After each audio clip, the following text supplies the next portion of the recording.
Summary of the interpretation of Surah An-Nisa, verse 4. The phrase, their dowries, refers to the mahr, dowry, given to a woman upon marriage. God Almighty establishes here that this dowry is an established right for her, not a discretionary gift from the man. Rather, it is an obligation paid to her willingly and out of religious conviction, before it becomes a legally mandated ruling. The word, as a gift, signifies a pure and selfless offering, given without obligation or harm.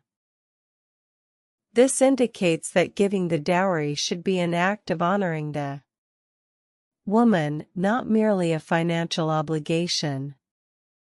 The verse addresses either the husband after the marriage contract, in which case the dowry becomes a debt owed by him, or the guardian who was responsible for her before the marriage, to prevent him from unjustly seizing her wealth. In either case, the intention is to fully safeguard the woman's rights.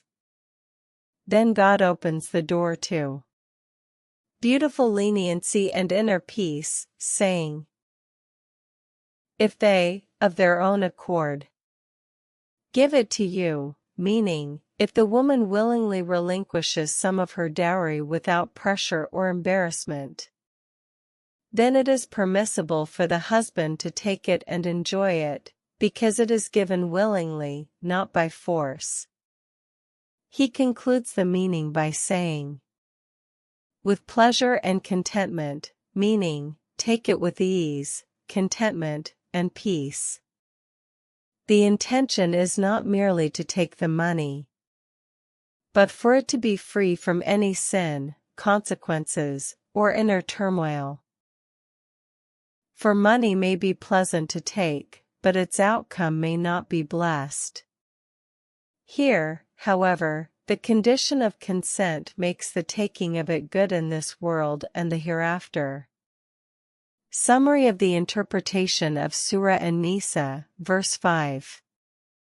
The verse clarifies that God has forbidden leaving money in the hands of someone who will squander or waste it, whether due to weakness of mind, lack of wisdom, or recklessness, even if that person is a relative or a son. This is because God originally made money a means of livelihood. Through it, a person is provided for and their sustenance is preserved.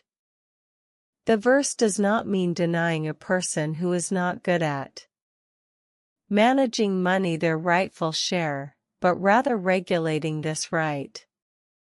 Money should not be given to them directly if they are likely to squander it.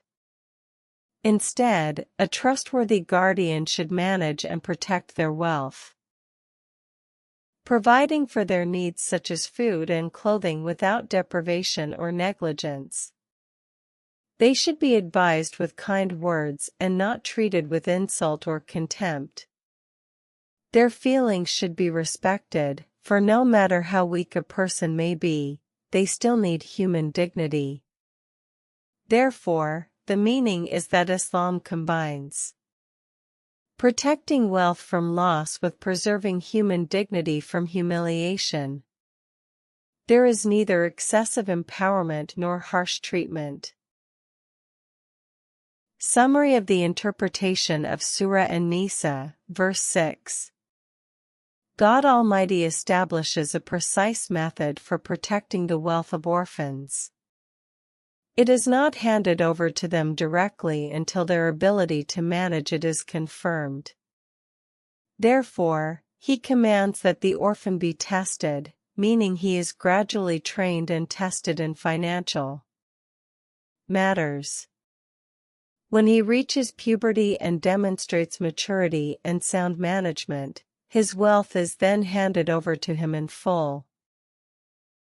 Conversely, God warns against misappropriating the orphan's wealth, or consuming it prematurely, whether through extravagance or haste, out of fear that he will grow up and claim his inheritance. All of this is forbidden injustice. Then he clarifies that whoever is the guardian of an orphan, if he is wealthy, should refrain from taking any payment. If he is poor, he may take what is reasonable and without exploitation or excess, that is, according to his effort and with integrity. The verse concludes with an important command: to have witnesses when handing over money, to preserve rights and prevent disputes, for God alone is the reckoner who observes secrets and holds accountable every action.